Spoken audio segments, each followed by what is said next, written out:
ඔයාලව සාදරයෙන් පිළිගන්නවා මගේ YouTube channel එකට.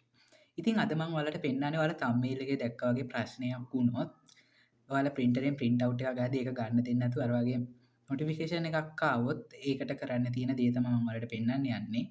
ඉතින් ඔයාලා මේ notification එක minimize කරගන්න. මේ තියෙන මගේ ආපු notification එක මේක cancel කරන්න බෑ, minimize කරන්න විතර පුළුවන්. ඒකට minimize කරගන්න.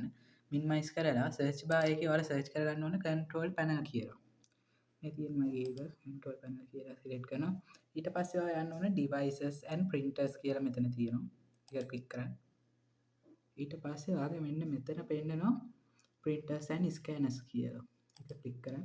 ඊට පස්සේ මෙතන ඔයාලට වැටෙනවා ඔයාලගේ තියෙන printer set එකම. ඉතින් සාමාන්‍යයෙන් මෙහෙම දෙයක් වෙන්න හේතුව තමයි drivers update නොකර හිටියාම මේ වගේ print නොකර හිටියහමත් වෙනවා. ඊට පස්සේ තව මේ වගේ printers ගොඩක් තිබ්බහම ඒ printer එකට හරියන driver එක හොයාගන්න බැරි වුණාමත් එහෙම වෙනවා. දැන් මෙතන වෙලා තියෙන එහෙම එකක්. ඉතින් ඔයා මෙතනදී කරන්න ඕන මේක ටිකක් down කරාම මෙතන තියෙනවා troubleshoot කියලා. ඒක click කරලා මෙන්න මේ විදිහ ඔයාගේ dating problem කියලා මෙතන පෙන්නනවා. හරි, ඊට පස්සේ මෙතනින් වැඩ ඉවරයි. ඔයාලට මෙතන කියන වැදගත්ම පොයින්ට් එකක් තියෙනවා. ඔයාලා මේක troubleshoot කරන්න කලින් print වෙන මොන හරි දාලා තියෙනවා නම් troubleshoot කරන්න කලින් ඒ ටික delete කරලා දාන්න. delete කරලා දාන්න කිව්වේ printer history එකෙන් delete කරලා දාන්න. PC එකෙන් නෙවෙයි printer history එකෙන් delete කරලා දාන්න. එතකොට හරි, මොකද ඔයා troubleshoot කරාට පස්සේ ඒ ටික එක දිගට එන්න පුළුවන්.